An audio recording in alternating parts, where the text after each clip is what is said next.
Hello everyone, how are you two all? This is Shreya Vyas. I heartily welcomes to all of you in our digital classroom and also our digital lab. Let's discuss something related to your biotechnology subjects experiment number 9B. Paper is BT301 Metabolism of Biomolecules. What is the aim of your experiment number 9B? To study the effect of pH on the activity of enzyme acid phosphatase and to calculate the optimum pH. What is the meaning of optimum pH? You all knows about acid phosphatase very well. It is an enzyme, and enzyme, its activity optimum pH is 4.5 to 5, means acidic pH છે તો એને શું કીધું છે? Acid ફોસ્ફેટેઝ કીધું છે enzyme. Okay, યાદ કરી લો એક વખત તમારો એક્સપેરિમેન્ટ નંબર 6. અહીંયા આપણે ઓપ્ટિમમ પીએચ મીન્સ વોટ? જે પીએચ પર એન્ઝાઇમની એક્ટિવિટી કેવી આવે છે? મેક્સિમમ મળે છે, એને શું કહેવાય? એની ઓપ્ટિમમ પીએચ. હાયર એક્ટિવિટી બતાડે છે એન્ઝાઇમ અને પ્રોડક્ટ છે એનું કન્વર્ઝન વધારે થાય છે, એ પીએચને એની ઓપ્ટિમમ પીએચ કહેશું. તો પીએચની એન્ઝાઇમ પર શું ઇફેક્ટ આવે છે, એન્ઝાઇમ એક્ટિવિટી પર શું ઇફેક્ટ આવે છે, એનું આપણે શું કરવાનું છે? સ્ટડી કરવાનું છે. જેવી રીતે આપણે ટેમ્પરેચરનું કન્સિડર કરી અને ટેમ્પરેચરની શું ઇફેક્ટ આવે છે એન્ઝાઇમ એક્ટિવિટી પર, એ જે રીતે આપણે મેઝર કર્યું છે, સેમ વેથી આ ફિઝિકલ પેરામીટર કયું લેવાનું છે? ચેક કરવાનું છે પીએચ. આપણે already experiment number 9A temperature જે ફિઝિકલ પેરામીટર હતું એની અગેન્સ્ટ એન્ઝાઇમની એક્ટિવિટી શું છે એ ચેક કરેલી હતી. Likewise here we are using pH physical parameter, અને એની અગેન્સ્ટ આપણે શું કરશું? એન્ઝાઇમની એક્ટિવિટી કેટલી છે એ ચેક કરવાનું છે. પછી એની શું કરશો? કેલ્ક્યુલેશન કરશો. તો એના અકોર્ડિંગ આપણને આઈડિયા આવશે કે એસિડ ફોસ્ફેટેઝ એન્ઝાઇમ જે છે એની ઓપ્ટિમમ પીએચ કઈ છે. ઇટ મીન કે કઈ પીએચ પર એ એની પ્રોડક્ટ વધારે આપે છે, હાયર એક્ટિવિટી બતાડે છે. Let's start the introduction.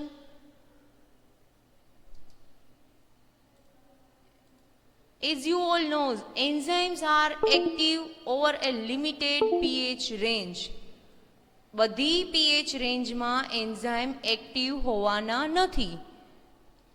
Acid, અહીંયા આપણે એસિડ ફોસ્ફેટેઝ એન્ઝાઇમની ટર્મની વાત કરતા હોઈએ, એન્ઝાઇમ એસિડ ફોસ્ફેટેઝ એન્ઝાઇમના ટર્મમાં આપણે જોઈએ તો એ કેવું છે? એની optimum pH 4.5 to 5.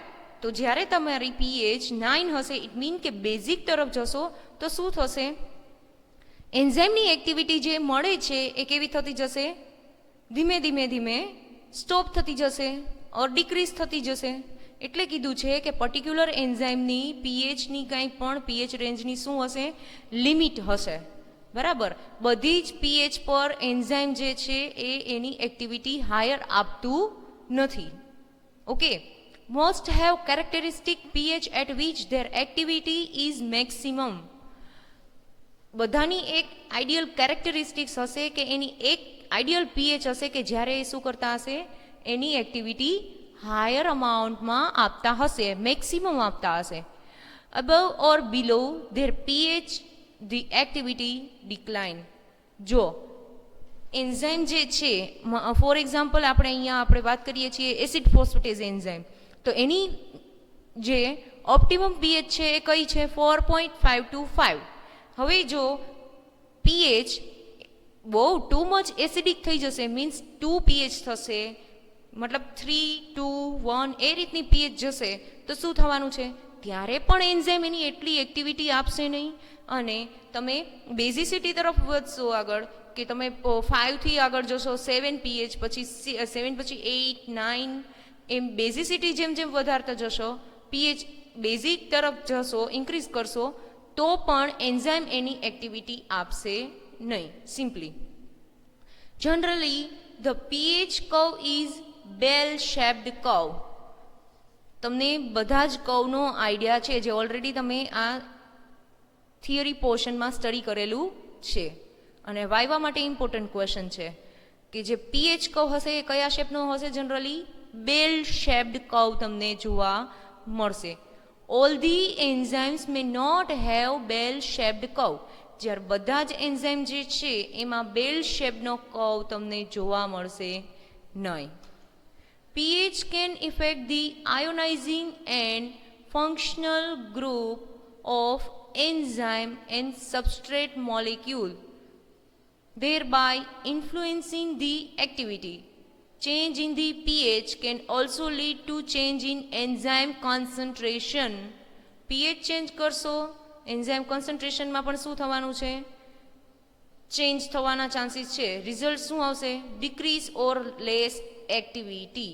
In short, પીએચનું વેરિએશન આવશે. પર્ટિક્યુલર એન્ઝાઇમની પર્ટિક્યુલર પીએચ ઓપ્ટિમા હશે, એમાં ઓપ્ટિમમ પીએચ કરતાં વધારે કંઈ ચેન્જ આવશે, ઓછું વધારે, તો ઇન શોર્ટ લાસ્ટમાં જે એન્ઝાઇમ છે એનું એક્ટિવિટી કેવી થશે? Decrease or less. Extreme pH can also cause complete denaturation of the enzyme. Extreme pH નો ચેન્જ આવશે તો શું થશે? એન્ઝાઇમનું કમ્પ્લીટ ડિનેચરેશન થઈ જશે, ડિનેચર થઈ જશે. મતલબ કે they are not able to convert substrate into the product. ડિનેચર થઈ જાય એન્ઝાઇમ, તો પછી એન્ઝાઇમ જે છે એ કેટાલિટિક રિએક્શનમાં પાર્ટિસિપેટ થઈ શકવાના નથી, સબસ્ટ્રેટનું પ્રોડક્ટમાં કન્વર્ઝન કરી શકવાના નથી, ડીનેચર થઈ જશે. એનો જે નેચર છે એ કેવો થઈ ગયો છે? ડીનેચર થઈ ગયો છે. Resulting in decrease or less activity. જેનાથી શું રિઝલ્ટ આવશે? એની એક્ટિવિટી છે એ કાં તો ઓછી થઈ જશે અથવા તો ડિક્રીઝ થઈ જશે. બેલ શેપ્ડ કર્વ આપણે વાત કરેલી હતી એ કે એક આ જે પોઈન્ટ જે છે પીક પોઈન્ટ, કે જ્યાં શું આવે છે? એન્ઝાઇમ જે છે, ફોર એક્ઝામ્પલ એસિડ ફોસ્ફેટેઝની આપણે વાત કરીએ છીએ તો એની 4 to 5.5 ઓર 4.5 to 5 શું છે? એની હાયર એક્ટિવિટી છે, ઓપ્ટિમમ પીએચ છે. મતલબ શું થશે કે જ્યારે એન્ઝાઇમમાં તમારી 4 પીએચ હશે તો એ એન્ઝાઇમનું પ્રોડક્ટમાં કન્વર્ઝન કેવું થાય છે? ઓછું થાય છે. જેવું તમે ગ્રેજ્યુઅલી પીએચ ઇન્ક્રીઝ કરતા જાઓ, મીડિયમની પીએચ તમે 5.5 પહોંચો છો, ત્યારે એકદમ ફટાફટ શું થાય છે? એન્ઝાઇમનું પ્રોડક્ટમાં કન્વર્ઝન થાય છે, because any favourable condition. Physical parameter કયું? તો કે પીએચ જે છે એ કેવી છે? એની ફેવરેબલ છે, કે જે 5.5 પીએચ છે તો એકદમ સ્પીડમાં એની શું કરે છે? એક્ટિવિટી બતાડે છે અને સબસ્ટ્રેટનું પ્રોડક્ટમાં કન્વર્ઝન કરે છે. તો આને શું કહેવાય? એની ઓપ્ટિમમ પીએચ કહેવાય. ઓકે,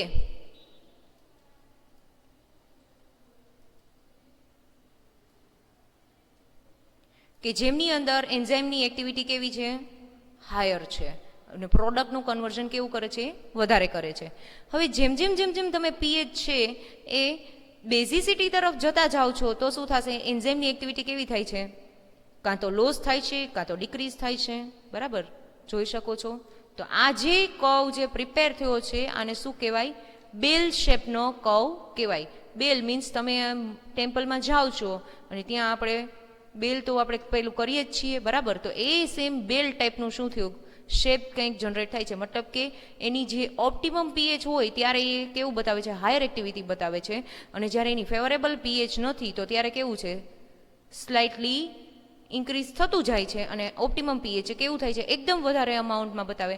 અને હવે જેવું જ એની પીએચ છે તમે બેઝિસિટી તરફ જતા જાઓ છો તો ધીમે ધીમે ધીમે શું થાય છે? એની એક્ટિવિટી ડિક્રીઝ થાય છે અને લોસ થાય છે. ઓકે, તો આને શું કહેવાય?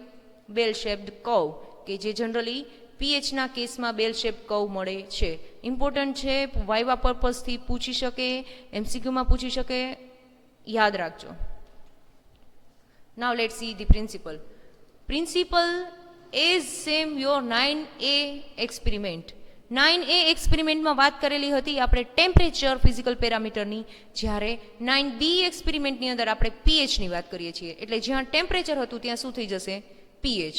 તમારે જ્યારે લાસ્ટમાં એક્ઝામમાં યાદ રાખવું હોય તો ત્યારે એક પ્રિન્સિપલ યાદ રાખી લેશો એટલે તમે ઇઝીલી બીજો પ્રિન્સિપલ બી લખી શકશો. એન્ઝાઇમની એક્ટિવિટી ચેક કરશું. કયો ફિઝિકલ પેરામીટર ચેક કરવાનું છે? પીએચ. વાં આપણે શું કરતા હતા? ટેમ્પરેચર. કે ત્યાં આપણે ડિફરન્ટ ટેમ્પરેચર પ્રોવાઈડ કરતા હતા એન્ઝાઇમને. અહીંયા આપણે શું કરવાનું છે? એન્ઝાઇમને ડિફરન્ટ પીએચ પ્રોવાઈડ કરવાની છે. અને એની અગેન્સ્ટ આપણે શું કરશું? પછી ચેક કરશું કે કઈ એની મેક્સિમમ પીએચમાં એક્ટિવિટી આવેલી છે. એસિડ ફોસ્ફેટેઝ એન્ઝાઇમ છે કે જેને આપણે શું સબસ્ટ્રેટ આપશું? પેરા નાઇટ્રોફિનોલ ફોસ્ફેટ આપશું. એ હાઇડ્રોલેસ એન્ઝાઇમ છે તો હાઇડ્રોલિસિસ કરશે તો પીએનપીપીમાંનું જે ઇનઓર્ગેનિક ફોસ્ફેટ જે છે એને શું કરશે? હાઇડ્રોલિસિસ કરશે, વોટર મોલેક્યુલ લિબરેટ કરશે અને ઇનઓર્ગેનિક ફોસ્ફેટને લિબરેટ કરશે. સબસ્ટ્રેટ પીએનપીપીનું કન્વર્ઝન પીએનપીમાં કરશે. એટલા એના બેઝિસ પરથી આપણે શું કરશું? તો કે એન્ઝાઇમે કેટલું પ્રોડક્ટનું કન્વર્ઝન કરેલું છે તે પર્ટિક્યુલર પીએચ પર. તો એના ઉપરથી આપણને આઈડિયા આવી જશે કે કેટલી એક્ટિવિટી એન્ઝાઇમે બતાડેલી છે ધેટ પર્ટિક્યુલર પીએચ પર. બરાબર? કે જેવી રીતે કાલે આપણે ટેમ્પરેચરનું જોયેલું હતું. When all factors are control, મતલબ કે બધા જ ફિઝિકલ પેરામીટર કેવા રાખવાના છે? જે એન્ઝાઇમ માટે ફિઝિબલ છે એ જ કંટ્રોલ રાખવાના છે, કોન્સ્ટન્ટ રાખશો. The pH of the enzyme is changed. ખાલી તમારે એન્ઝાઇમની જે પીએચ છે એ વેલ્યુને શું કરવાની છે? ચેન્જ કરવાની છે. A correlation can be established between the activity of the enzyme and the pH of the system. સિસ્ટમની પીએચ અને એન્ઝાઇમની એક્ટિવિટી વચ્ચેનું કોરિલેશનને અહીંયા આપણે શું કરવાનું છે? એસ્ટાબ્લિશ કરવાનું છે. The activity of the enzyme is determined in terms of para-nitrophenol liberated. જે મેં સિમ્પલ હમણાં તમને સમજાવેલું એ રીતે કે સબસ્ટ્રેટ પીએનપીપીનું પીએનપીમાં એન્ઝાઇમે ધેટ પર્ટિક્યુલર પીએચ પર કેટલું કન્વર્ઝન કરેલું છે એના અકોર્ડિંગ શું કરવાનું છે? એન્ઝાઇમની એક્ટિવિટી ડિટરમાઇન કરવાની છે. The pH at which maximum activity is seen will be the optimum pH. એવી પીએચ કે જેમાં પીએનપીનું કન્વર્ઝન વધારે અમાઉન્ટમાં બતાવે છે તો એ પીએચને શું કહેશો? ઓપ્ટિમમ પીએચ કહેશો, કે જેમની અંદર શું કરેલું હશે? એન્ઝાઇમે મેક્સિમમ એક્ટિવિટી આપેલી છે એટલા માટે એની વેલ્યુ કેવી મળી હશે? હાયર મળેલી હશે. કયા કયા રિએજન્ટ્સ અહીંયા રિક્વાયરમેન્ટ હશે? આપણે acetate, buffer, MgCl2 cofactor, paranitrophenyl phosphate, PNPP, homogenate 10% homogenate, મતલબ કે આપણે અહીંયા એન્ઝાઇમનો જે સોર્સ હશે એ લેશું અને શું લેશું? NaOH.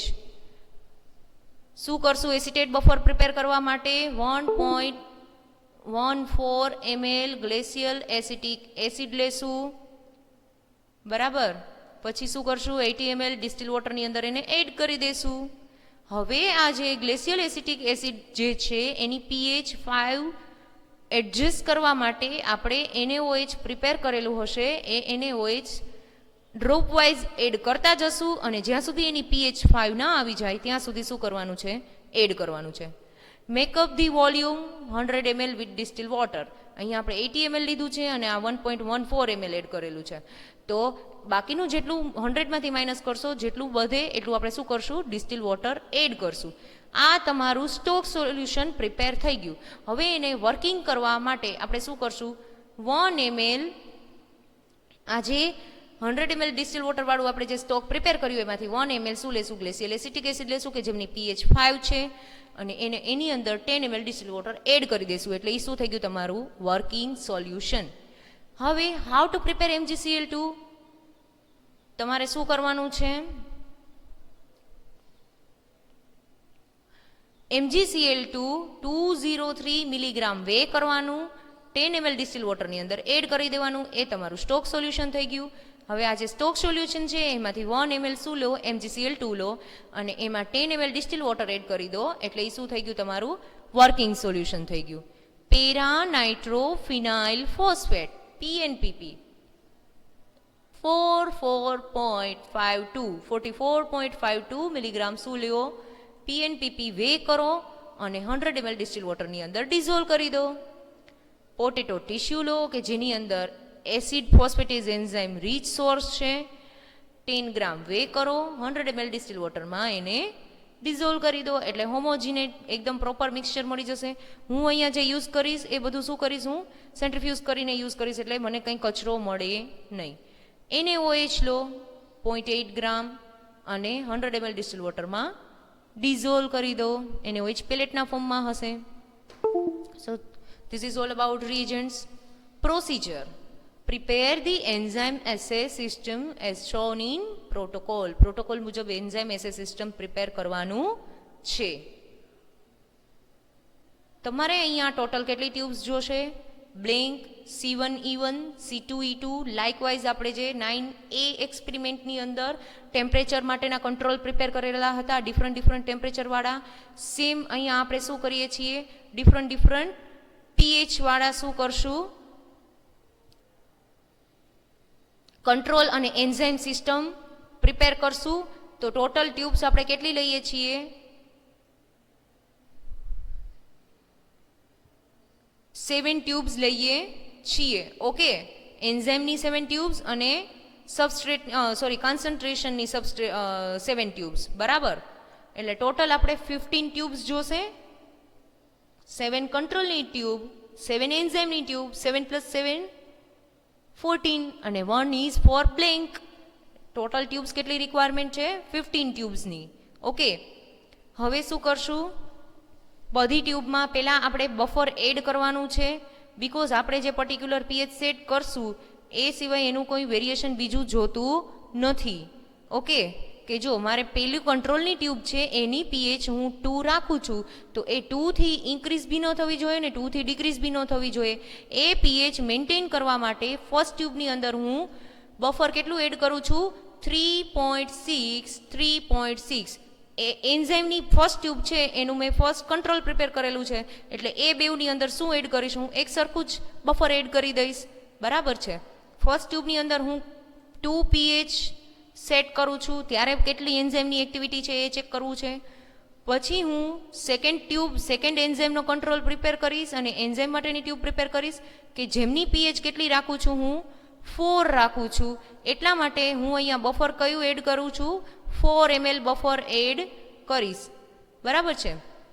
મેં જે અહીંયા બફર પ્રિપેર કરેલું જે છે એને હું 3.6 ml લઈશ એટલે એની pH કેટલી હશે? 2 હશે. સેકન્ડમાં મારે 4 pH રાખવી છે તો હું એ બફર 4 ml એડ કરી દઈશ સેકન્ડનો કંટ્રોલ અને એન્ઝાઇમ બેઉની ટ્યુબમાં. પછી થર્ડ જે કંટ્રોલ અને થર્ડ જે એન્ઝાઇમની ટ્યુબ છે એની pH મારે 6 રાખવી છે તો હું 4.6 ml 4.6 ml શું કરીશ?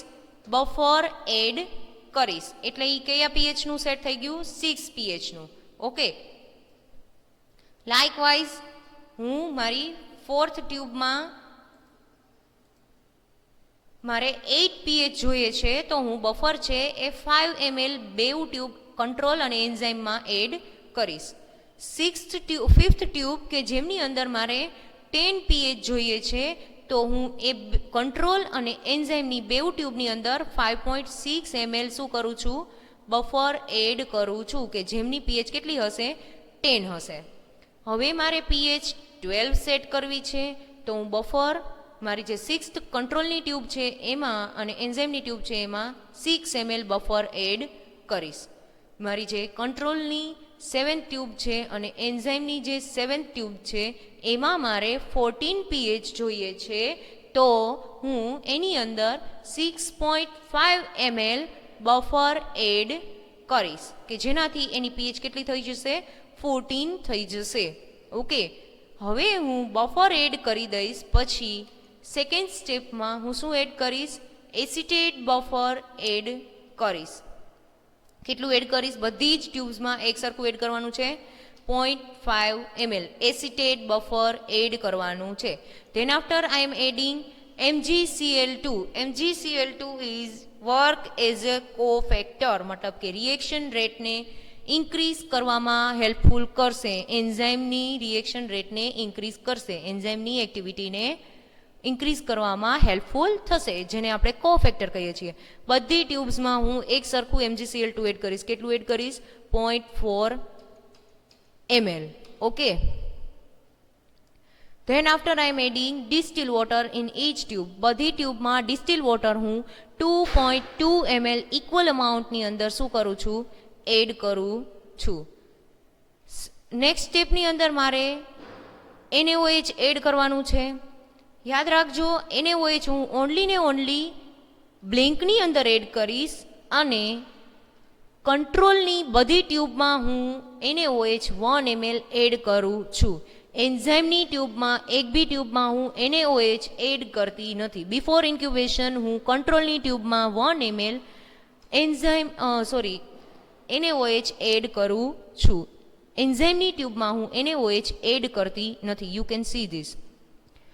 હવે મારે સબસ્ટ્રેટ પ્રોવાઈડ કરવાનું છે. ઓબ્વિયસલી બધી જ ટ્યુબ્સમાં સબસ્ટ્રેટ આપવું પડશે. તો બધી ટ્યુબમાં હું 0.8 ml PNPP પેરાનાઇટ્રોફિનોલ ફોસ્ફેટ જે અહીંયા એઝ અ સબસ્ટ્રેટ આપું છું એ હું શું કરી દઈશ? એડ કરી દઈશ. બધી જ ટ્યુબ્સમાં હું 0.8 ml પેરાનાઇટ્રોફિનોલ ફોસ્ફેટ સબસ્ટ્રેટ એડ કરું છું. પછી શું કરવાનું છે? ઓનલી મેં કંટ્રોલ પ્રિપેર કર્યો છે. ઇટ મીન કે જ્યારે મેં 2 pH સેટ કરેલી છે ત્યારે એન્ઝાઇમની એક્ટિવિટી કેટલી છે અને એન્ઝાઇમ નથી આપેલો ત્યારે એનું મને અમાઉન્ટ કેટલું મળે છે એની અગેન્સ્ટ હું એનો કંટ્રોલ પ્રિપેર કરું છું. એટલે ખાસ યાદ રાખજો, ઇન્ક્યુબેશન પહેલાં જે એન્ઝાઇમ એડ કરવાનો છે એ ઓનલી એન્ડ ઓનલી એન્ઝાઇમની ટ્યુબમાં જ મારે એન્ઝાઇમ એડ કરવાનો છે. કંટ્રોલની ટ્યુબમાં ક્યારેય ઇન્ક્યુબેશન પહેલાં હું એન્ઝાઇમ એડ કરીશ નહીં, બિકોઝ હું એનું અગેન્સ્ટ કંટ્રોલ પ્રિપેર કરું છું. ધેટ ઇઝ વાય કંટ્રોલની ટ્યુબમાં ક્યારેય બિફોર ઇન્ક્યુબેશન એન્ઝાઇમ એડ કરવાનો નથી, બિકોઝ મારે કંટ્રોલની ટ્યુબમાં સબસ્ટ્રેટનું કન્વર્ઝન પ્રોડક્ટમાં થયેલું મેજર કરવું નથી. મારે જસ્ટ ચેક કરવાનું છે. એટલે હું એન્ઝાઇમની ટ્યુબમાં જ હું શું કરું છું? સબસ્ટ્રેટ પ્રોવાઈડ કરું છું અને એન્ઝાઇમ પ્રોવાઈડ કરું છું.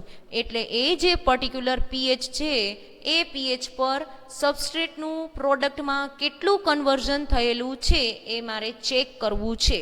તો કંટ્રોલમાં હું એન્ઝાઇમ ક્યારેય એડ કરીશ નહીં બિફોર ઇન્ક્યુબેશન. ઓકે.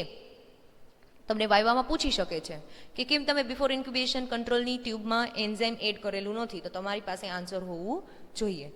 બધી જ એન્ઝાઇમની ટ્યુબમાં હું 0.1 ml મારું જે પોટેટોની જે સ્કિન જે છે એનું મેં ડાયલ્યુશન લીધેલું છે એ એઝ અ એન્ઝાઇમ વર્ક કરશે કે જેને હું શું કરું છું? એડ કરી દઈશ. Then after next step is incubation step. Incubation સ્ટેપની અંદર હું શું કરું છું? બધી જ ટ્યુબ્સને 80 ડિગ્રી સેન્ટીગ્રેડ ટેમ્પરેચર પર 20 મિનિટ્સનું ઇન્ક્યુબેશન પ્રોવાઈડ કરું છું. પછીના સ્ટેપમાં શું આવશે? આફ્ટર 20 મિનિટ્સ ઇન્ક્યુબેશન સબસ્ટ્રેટનું પ્રોડક્ટમાં કન્વર્ઝન થઈ ગયું હશે, બરાબર. પછી હું શું કરીશ? પહેલાં મેં કંટ્રોલની ટ્યુબમાં જ શું કરેલું હતું? NaOH એડ કરેલું હતું. તો એન્ઝાઇમ અને કંટ્રોલની ટ્યુબનું વોલ્યુમ ઇક્વલ કરવા માટે કંટ્રોલની ટ્યુબમાં મેં જે એડ નથી કરેલું અને એન્ઝાઇમની ટ્યુબમાં મેં જે એડ નથી કરેલું એ બેઉ મારે સેમ અમાઉન્ટની અંદર શું કરવાનું છે? આફ્ટર ઇન્ક્યુબેશન એડ કરવાનું છે. તો NaOH જે છે એ બિફોર ઇન્ક્યુબેશન મેં એન્ઝાઇમની ટ્યુબમાં એડ કરેલું નહીં હતું. તો હવે એન્ઝાઇમની બધી ટ્યુબમાં હું 1 ml સેમ અમાઉન્ટ સેમ વોલ્યુમમાં શું કરી દઈશ? એડ કરી દઈશ.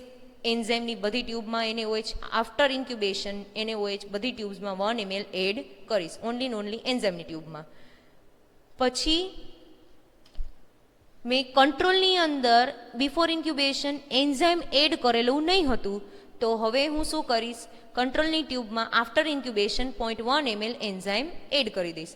પ્રોપર મિક્સ કરીશ.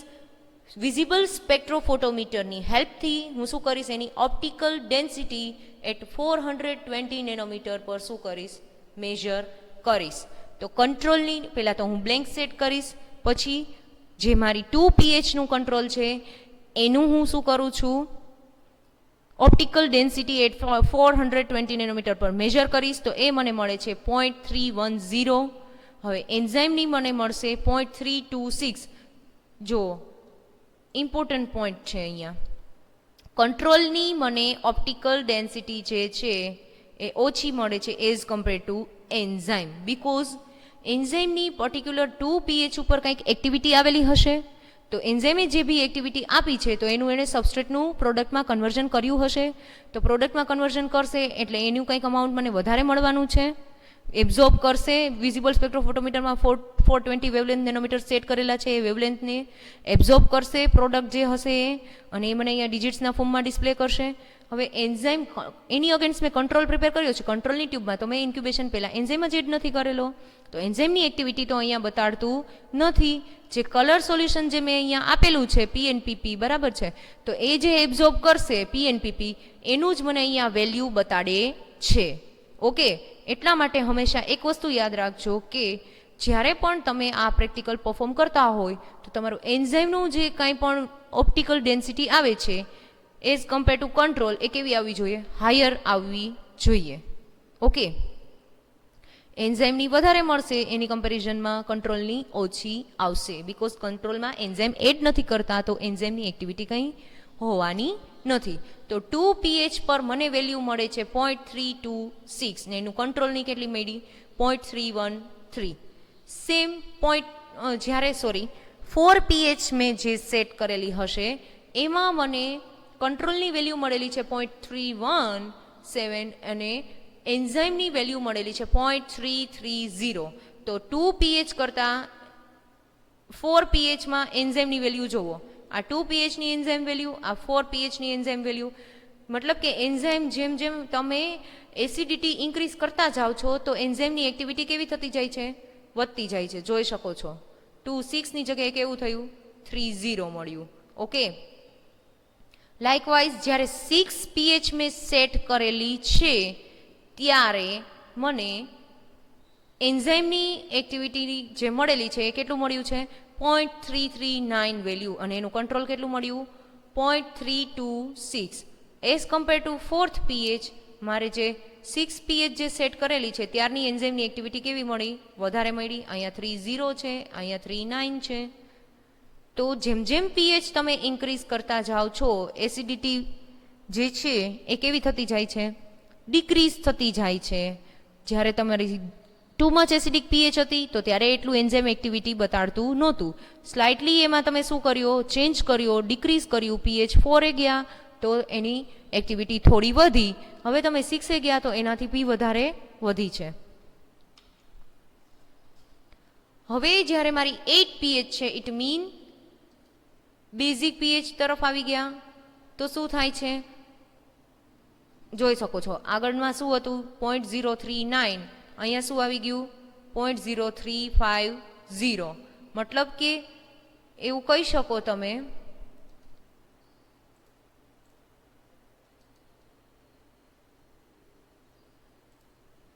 કે 8 pH પર પણ અગેન શું થાય છે, એન્ઝાઇમની એક્ટિવિટી હાયર મળે છે એઝ કમ્પેર ટુ કંટ્રોલ.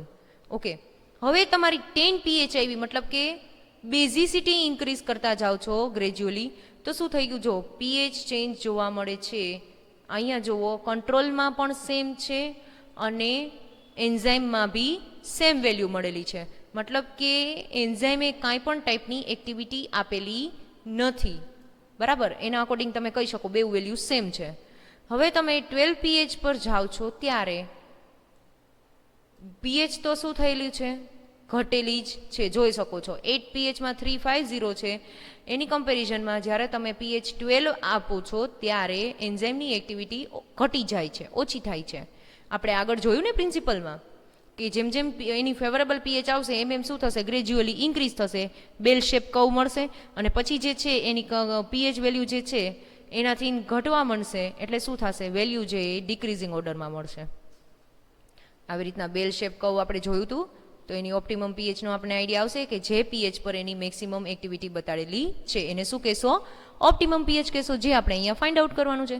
હવે આપણે 14th pH પર ગયા, ટુ મચ બેઝિક pH, તો શું થઈ ગયું, pH ડિક્રીઝ થયેલી છે. જુઓ અહીંયા એક જ હાયર વેલ્યુ બતાડેલી છે તો એ શું કહી શકાય, એની ઓપ્ટિમમ પીએચ કહી શકાય. બટ હવે અહીંયા જે કંટ્રોલ પ્રિપેર કર્યો છે તો એને આપણે અહીંયા જે એન્ઝાઇમની એક્ટિવિટી છે એમાંથી માઇનસ કરવું પડશે, કેમ કે આટલું તો પી એન્ડ પીપીનું શું થઈ ગયું છે, એબ્ઝોર્બન્સ મળેલું છે આપણને, એટલે તો કંટ્રોલ પ્રિપેર કરતા હોઈએ આપણે, તો પી એન્ડ પીપીનું એબ્ઝોર્બન્સ આપણે માઇનસ કરવું પડશે, તો આપણને એકચ્યુઅલ એન્ઝાઇમનું એબ્ઝોર્બન્સ કેટલું છે એનો આઈડિયા આવશે. ઓકે, તો એના માટે આપણે શું કરીએ છીએ, ડેલ્ટા ઓડી કહીએ છીએ, મતલબ કે એન્ઝાઇમ માઇનસ કંટ્રોલ, ઈ માઇનસ સી કરશો એટલે તમને વેલ્યુ મળે છે એ તમારી ફાઇનલ એન્ઝાઇમ જે છે એની એક્ટિવિટી બતાડે છે. તો 0.012 મળ્યું, 0.013 મળ્યું, 0.013 મળ્યું, 0.009 મળ્યું, 0.01 મળ્યું, અગેન 0.009 મળ્યું, અને લાસ્ટમાં શું આન્સર મળ્યો, 0.001. હાયર વેલ્યુ કઈ મળે છે મને, તમે જોઈ શકો છો 0.013, કે જે શું હશે, ઓપ્ટિમમ પીએચ હશે. તો આના ઉપરથી હવે કેલ્ક્યુલેશન કરશો, તો એ ટેબલ પ્રિપેર કરશો. વેલોસિટી જેવી રીતે આપણે વેલોસિટીનું ઇક્વેશન છે એના ઉપરથી આપણે શું કરવાનું છે, બધી જ વેલોસિટી ફાઇન્ડ આઉટ કરવાની છે એન્ઝાઇમ માટેની, બરાબર. અને એના ઉપરથી તમારે આવી રીતનું એક ટેબલ પ્રિપેર કરવાનું થશે. How to find out this velocity, પહેલાં તો તમે આવી રીતના ગ્રાફ પ્રિપેર કરશો. પીએચ છે એ એક્સ એક્સિસ પર રાખશો અને વેલોસિટી જે છે એને વાય એક્સિસ પર રાખશો. વેલોસિટી ફાઇન્ડ આઉટ કરવા માટેનું ઇક્વેશન છે, એની પહેલાં તમારે સબસ્ટ્રેટ કોન્સન્ટ્રેશન ફાઇન્ડ આઉટ કરવું પડશે. સબસ્ટ્રેટ મતલબ કે તમારું જે એન્ઝાઇમ જે છે એને તમે જ્યારે સબસ્ટ્રેટ પ્રોવાઈડ કર્યો છે ત્યારે એનું કોન્સન્ટ્રેશન કેટલું છે, મતલબ કે પી એન પી પી. તો અહીંયા આપણે શું કરશું કે E1 એન્ઝાઇમ જે છે એની એક્ટિવિટીની જે ઓડી મળેલી છે, ડેલ્ટા ઓડી, અહીંયા E1ની જે ઓડી મળેલી છે એ કઈ મળી હતી આપણને 0.012, અને સ્લોપ મતલબ કે તમારું જે એક્સપેરિમેન્ટ નંબર 6 કે જે પી એન્ડ પીપીનું જે સ્ટાન્ડર્ડ કર્વ પ્રિપેર કરેલો હતો ને એનો આપણને જે સ્લોપ મળ્યો હતો એ સ્લોપનો આન્સરને અહીંયા તમારે લખી અને શું કરવાનું છે, ડિવાઈડ કરવાનું છે. એટલે એ શું મળ્યું તમને, S1નું કોન્સન્ટ્રેશન મળ્યું, મતલબ કે E1નું જે અહીંયા તમે ઓડી ડેલ્ટા ઓડી લખશો અને એની ડિવાઈડ કરશો 6th એક્સપેરિમેન્ટનો જે સ્લોપ વેલ્યુ મળેલી છે એ. અહીંયા આપણે વારંવાર એક વસ્તુ ઓલરેડી આપણે સ્લોપ ફાઇન્ડ આઉટ કરી દીધો છે, તો સેકન્ડ ટાઈમ એ જ પ્રોસિજર સેમ ફોલો ન કરવી પડે એટલા માટે આપણે શું કરીએ છીએ, એ એક્સપેરિમેન્ટની વેલ્યુઝ ડિરેક્ટલી અહીંયા પ્લોટ કરી દઈએ છીએ. ઓકે, એવી રીતે S1, S2, S3, S4, S5, S6, S7, મતલબ કે એ તમને એન્ઝાઇમની જે સબસ્ટ્રેટ હશે એનું શું મળી જશે, એ ટ્યુબનું કોન્સન્ટ્રેશન મળશે at that particular pH. Okay, તો આ જે તમને જે આન્સર મળશે એ કયા પીએચનો મળશે, ફર્સ્ટ ટ્યુબ મતલબ કે 2 પીએચનું મળશે. એવી રીતે S2 કરશો તો તમને 4 પીએચનું મળશે. લાઇકવાઇઝ તમને 14 પીએચ સુધી E7નો આન્સર મળશે, મતલબ કે S7. હવે તમારે વેલોસિટી ફાઇન્ડ આઉટ કરવી છે તો એનું ઇક્વેશન છે velocity is equal to concentration of substrate. એટલે અહીંયા આપણે V1 પહેલાં ફાઇન્ડ આઉટ કરીએ તો અહીંયા શું આવશે, S1, આનો જે આન્સર મળે છે એ અહીંયા લખવાનું થશે ઇન્ટુ ફાઇનલ વોલ્યુમ. તમારી બધી જ ટ્યુબ જે છે, આ આપણી જે બધી ટ્યુબ છે તો એનું શું કરવાનું છે, અહીંયા તમારે પીએચ જે છે આ ટ્યુબને પ્લસ કરવાનું નથી, ખાસ યાદ રાખજો, કન્ફ્યુઝ થવાનું નથી, બરાબર. 5 plus 0.5 plus 0.4 plus 2.2 plus 1 plus 0.8 plus 0.1, આટલું પ્લસ કરશો અને જે ફાઇનલ આન્સર આવે એ આપણે શું લખવાનું છે, ઇક્વેશનમાં ફાઇનલ વોલ્યુમ લખશું into 1 divide by molecular weight of substrate. પીએનપીપીનું જે મોલેક્યુલર વેઇટ છે એ લખશું.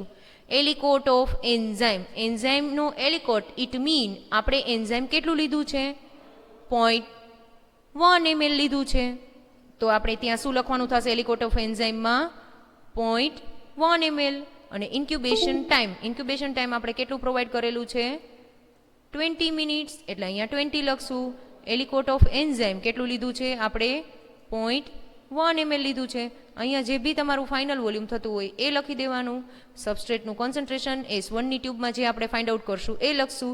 અને અહીંયા સબસ્ટ્રેટ મતલબ પીએનપીપીનો મોલેક્યુલર વેઇટ જે આપેલો હતો એ અહીંયા લખી દઈશું, જે ઓલરેડી તમને 6th એક્સપેરિમેન્ટમાં બી ખ્યાલ છે અને તમને 9A એક્સપેરિમેન્ટમાં પણ મોલેક્યુલર વેઇટ આપેલો છે.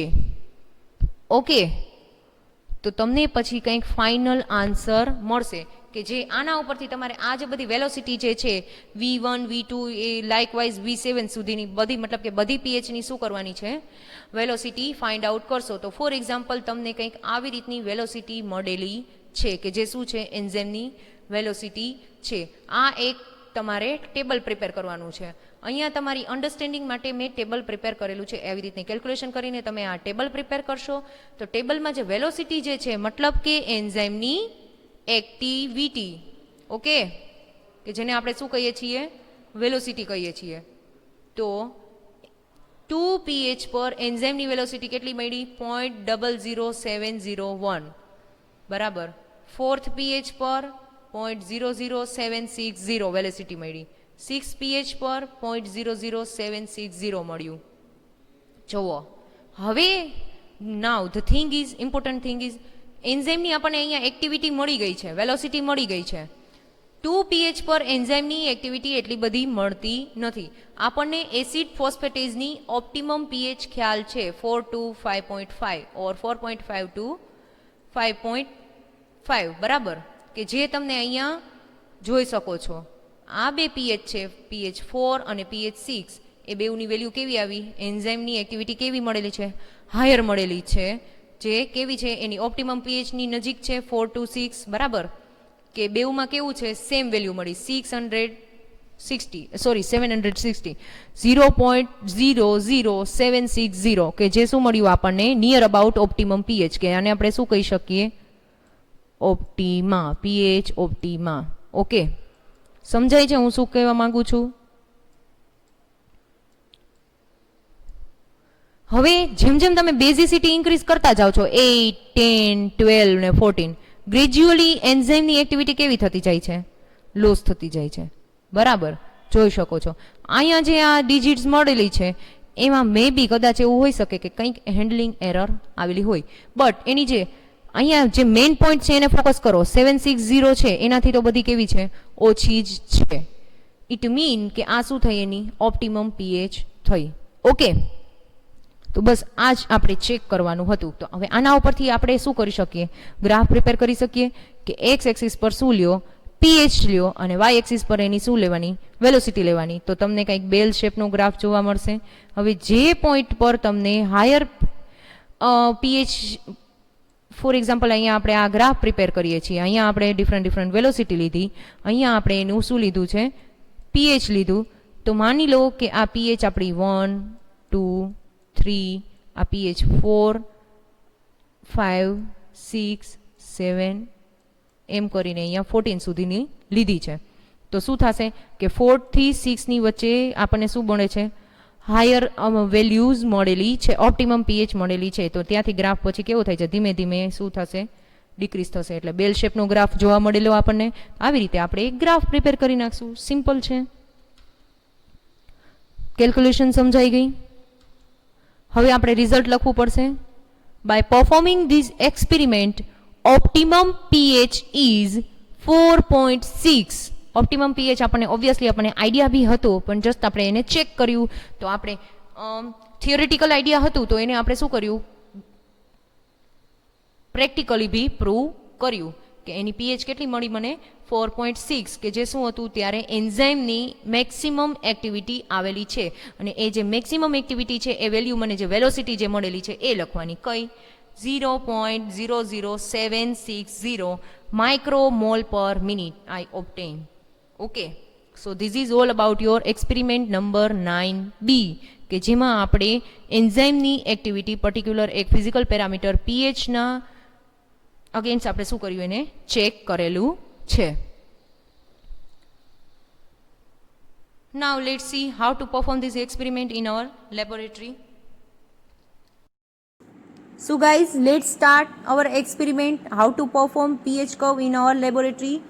Here we are required different pH buffers. અહીંયા આપણે 2 pH થી સ્ટાર્ટ કરીને 14 pH સુધીના બફર પ્રિપેર કરેલા છે.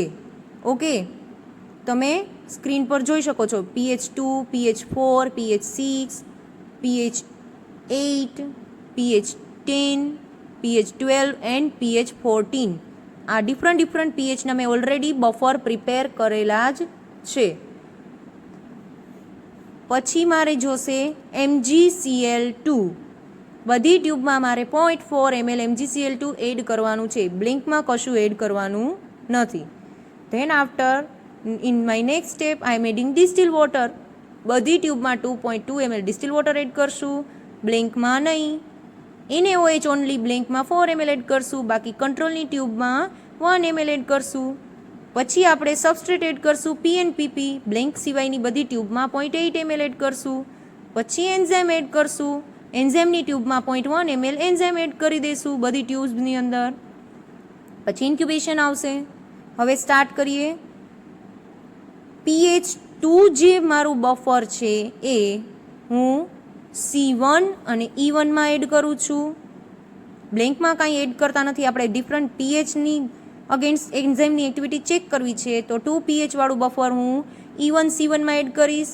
પછી pH 4 વાળું બફર E2 C2 માં એડ કરીશ. pH 6 વાળું બફર E3 C3 માં એડ કરીશ. એન્ઝાઇમને એની કંટ્રોલની ટ્યુબ એમ. pH 8 વાળું બફર C4 E4 ની ટ્યુબમાં એડ કરીશ. pH 10 વાળું બફર C5 E5 ની ટ્યુબમાં એડ કરવાનું. pH 12 વાળું બફર C6 E6 ની ટ્યુબમાં એડ કરવાનું. pH 14 વાળું બફર C7 E7 ની ટ્યુબમાં એડ કરવાનું છે. ઇન શોર્ટ, જે બી pHનું બફર મેં પ્રિપેર કર્યું છે, એક એનો કંટ્રોલ ને એક એનું એન્ઝાઇમ, ટોટલ ટ્યુબના અંદર એડ કરવાનું. હવે MgCl2 એડ કરી દેવાનું 0.4 ml બધી ટ્યુબની અંદર. પછી બધી ટ્યુબમાં ડિસ્ટિલ વોટર 2.2 ml એડ કરશું. હવે 4 ml NaOH મારે બ્લેન્કમાં એડ કરવાનું છે, એટલે હું 4 ટાઈમ એડ કરું છું બિકોઝ 1 ml ની મારી ઓટો પાઇપેટ છે. પછી બધી જ ટ્યુબ્સ જે કંટ્રોલની ટ્યુબ છે, ખાસ યાદ રાખજો, કંટ્રોલની ટ્યુબ્સમાં જ હું ઓનલી 1 ml NaOH એડ કરીશ. હવે બેઉ ટ્યુબની અંદર સબસ્ટ્રેટ પ્રોવાઈડ કરવાનું થશે. PNPP એઝ અ સબસ્ટ્રેટ લઉં છું. બધી જ ટ્યુબ્સની અંદર હું 0.8 ml PNPP એડ કરીશ. જોઈ શકો છો કલર. હું એને ઇન્ક્યુબેશન પ્રોવાઈડ કરીશ. આફ્ટર ઇન્ક્યુબેશન મને કાંઈક કંટ્રોલનો લાઇટ કલર છે બિકોઝ એમાં એન્ઝાઇમની એક્ટિવિટી થયેલી નથી. એન્ઝાઇમનો ડાર્ક કલર આવશે. મેં એને ડિફરન્ટ pH આપી દીધી હતી. હવે આફ્ટર ઇન્ક્યુબેશન મારે શું કરવાનું છે, એન્ઝાઇમની ટ્યુબમાં NaOH એડ કરી દેવાનું અને કંટ્રોલની ટ્યુબમાં એન્ઝાઇમ એડ કરી અને ટ્યુબનું વોલ્યુમ ઇક્વલ કરું છું. હવે આની ઓપ્ટિકલ ડેન્સિટી મેજર કરીને કેલ્ક્યુલેશન કરીશ. This is all about pH curve. Thank you.